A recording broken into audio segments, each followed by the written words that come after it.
Assalamualaikum warahmatullahi wabarakatuh.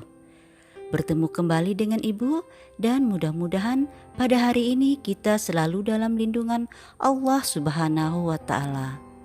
Pada hari ini kita akan melanjutkan pembahasan minggu yang lalu, yaitu menghindari minuman keras. Sekarang kita masih akan membahas menghindari salah satu perbuatan dosa, yaitu judi dan pertengkaran. Mari kita buka pertemuan pada hari ini dengan membaca Bismillahirrohmanirrohim. Anak-anak, coba sekarang kalian perhatikan gambar berikut. Di situ kita lihat ada kartu remi, ada uang. Pasti terpikir oleh kita bahwa ini adalah permainan judi. Tapi kita lihat lagi, di situ ada borgol. Karena banyak sekali dampak negatif yang diakibatkan oleh permainan judi tersebut. Judi, apakah judi itu? Judi dalam Islam disebut juga sebagai maisir atau qimar yang merupakan transaksi dua belah pihak untuk kepemilikan suatu barang atau jasa yang menguntungkan satu pihak dan merugikan pihak lain dengan cara mengaitkan transaksi tersebut dengan suatu aksi atau peristiwa. Jadi kalau judi itu berarti adanya suatu peristiwa dan ada satu pihak yang dirugikan dan ada pihak yang diuntungkan. Allah Subhanahu wa taala telah memperingatkan dengan tegas mengenai bahaya judi ini di dalam Al-Qur'an surah Al-Maidah ayat 90 sampai 91 yang artinya, "Wahai orang-orang yang beriman, sesungguhnya minuman keras, berjudi, berkurban untuk berhala, dan mengundi nasib dengan anak panah adalah perbuatan keji dan termasuk perbuatan setan. Maka jauhilah perbuatan-perbuatan itu agar kamu beruntung. Dengan minuman keras dan judi itu, setan bermaksud menimbulkan permusuhan dan kebencian di antara kamu dan menghalang-halangi kamu dari mengingat Allah dan melaksanakan sholat. Maka tidakkah kamu mau berhenti?" Selain itu, Rasulullah Shallallahu Alaihi Wasallam menjelaskan larangan berjudi dalam hadis berikut, yang artinya dari Ibnu Abbas ia berkata, Rasulullah Shallallahu Alaihi Wasallam bersabda, "Sesungguhnya Allah telah mengharamkan khomar, judi, dan dadu." Hadis riwayat Ahmad. Judi ini hampir sama dengan mengundi nasib. Seseorang yang berjudi atau mengundi nasib berarti tidak mempercayai kekuasaan Allah Subhanahu wa taala. Ia lebih mengandalkan undian daripada berusaha dan berdoa kepada Allah Subhanahu wa taala.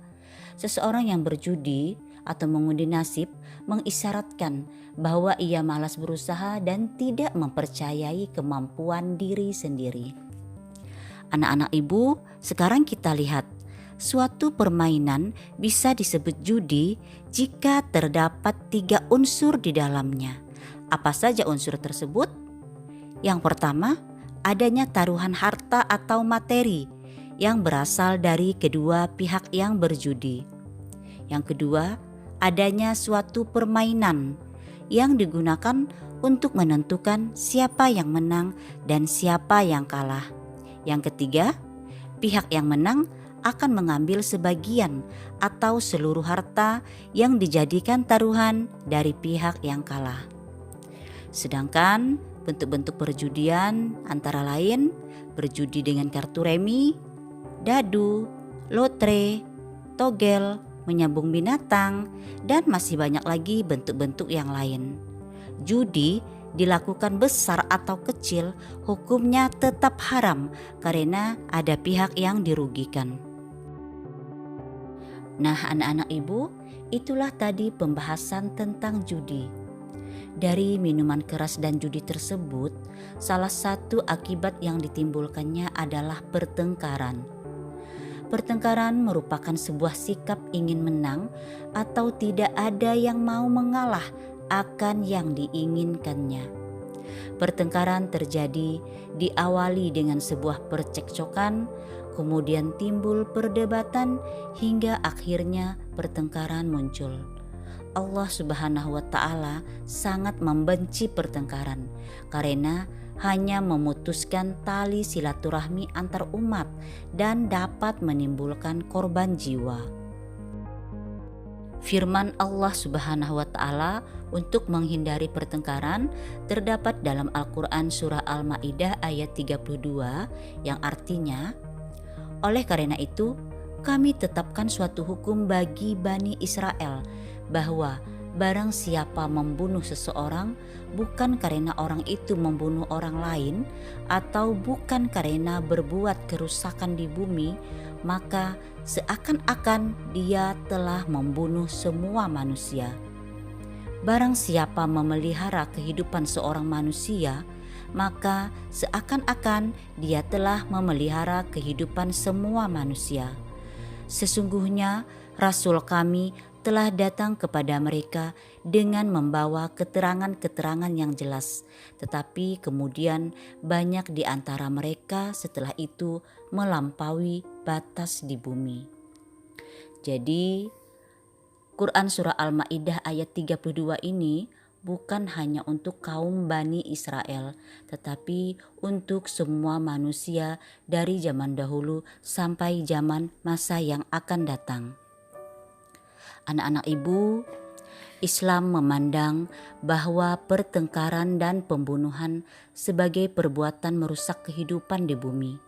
Dosa seseorang yang membunuh satu orang sebanding atau sama dengan tindakan membunuh seluruh manusia di bumi. Pertengkaran dan pembunuhan merugikan korban, pelaku, orang yang ditinggalkan, serta semua orang di sekitar pelaku dan korban. Islam mengajarkan setiap muslim untuk berperilaku cinta damai serta melarang pertengkaran dan pembunuhan. Tindakan tersebut tidak dapat dibenarkan baik menurut agama, peraturan negara maupun moral. Pertengkaran maupun pembunuhan merupakan dosa besar menurut agama Islam. Sekarang kita lihat apa saja dampak buruk dari pertengkaran dan pembunuhan tersebut. Yang pertama, pelaku pertengkaran dan pembunuhan akan mendapat azab dari Allah Subhanahu wa Ta'ala. Yang kedua, pelaku akan dijatuhi hukuman sesuai dengan undang-undang dan peraturan negara. Yang ketiga, pelaku akan dikucilkan dari pergaulan dalam masyarakat.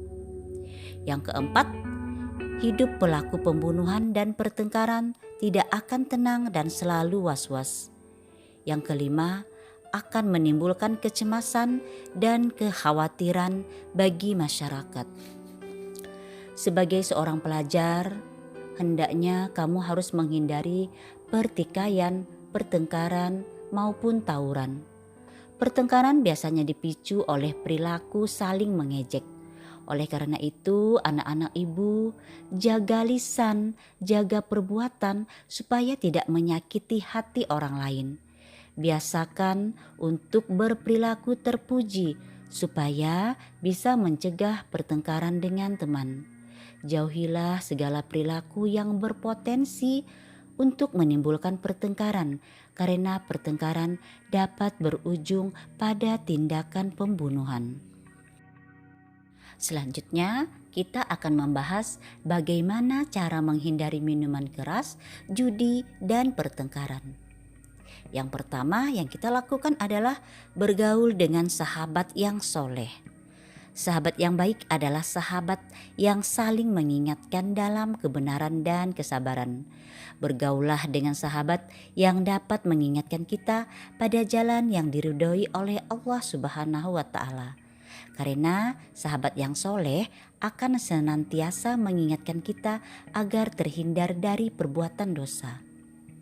Yang kedua adalah lebih mendekatkan diri kepada Allah Subhanahu wa Ta'ala dengan berzikir, berdoa, menghidupkan amalan-amalan sunnah, dan menghayati kebesaran Allah Subhanahu wa Ta'ala supaya lebih mendekatkan diri kepadanya. Yang ketiga adalah isilah waktu luangmu dengan aktivitas yang bermanfaat. Yang keempat, kita selalu menyadari bahwa malaikat akan senantiasa mencatat amal perbuatan manusia. Yang kelima, perbanyak membaca Al-Quran. Dan yang keenam adalah mempelajari kisah orang-orang terdahulu. Mengapa kita dianjurkan untuk mempelajari kisah-kisah orang terdahulu dalam Al-Quran? Karena di dalam Al-Quran menjelaskan kisah-kisah orang yang terdahulu yang mendapat azab karena telah melampaui batas dalam melakukan perbuatan dosa. Contohnya siapa? Contoh Fir'aun yang ditenggelamkan oleh Allah Subhanahu wa Ta'ala karena telah menyekutukannya dan menganggap dirinya sebagai Tuhan. Seorang muslim hendaknya mempelajari kisah-kisah tersebut supaya termotivasi untuk menghindari perbuatan dosa yang dilarang oleh Allah Subhanahu wa Ta'ala. Karena dengan demikian kita akan terhindar dari azab Allah Subhanahu wa Ta'ala. Anak-anak ibu yang dirahmati Allah, sekarang kita lihat apa saja hikmah atau manfaat dari menghindari minuman keras, judi, dan pertengkaran. Yang pertama, akan bersemangat dalam meraih cita-cita. Yang kedua, akan mendapat rahmat dan petunjuk Allah Subhanahu wa Ta'ala. Yang ketiga, dapat berpikir jernih. Yang keempat, akan dijauhkan dari siksa api neraka. Yang kelima, hidup akan menjadi aman, tenang, dan harmonis. Demikianlah pembahasan tentang menghindari minuman keras, judi, dan pertengkaran. Pesan ibu kepada kalian sebagai seorang muslim dan pelajar agar selalu berusaha untuk menghindari perbuatan dosa, supaya keimanan kepada Allah Subhanahu wa Ta'ala akan tetap terjaga. Terus sibukkanlah diri kalian dengan aktivitas yang bermanfaat yang dapat mendekatkan diri kepada Allah Subhanahu wa Ta'ala. Karena jika seorang hamba dekat kepada Allah Subhanahu wa Ta'ala, ia akan senantiasa dilimpahi rahmat dan kasih sayang darinya. Selain itu, Allah Subhanahu wa Ta'ala akan menuntun dan memberi petunjuk ke jalan yang benar.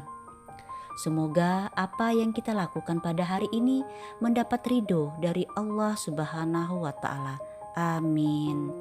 Mari kita tutup pertemuan hari ini dengan membaca doa kifaratul majlis. Subhanakallahumma wa bihamdika asyhadu alla ilaha illa anta astaghfiruka wa atubu ilaik. Alhamdulillahirabbil alamin. Assalamualaikum warahmatullahi wabarakatuh.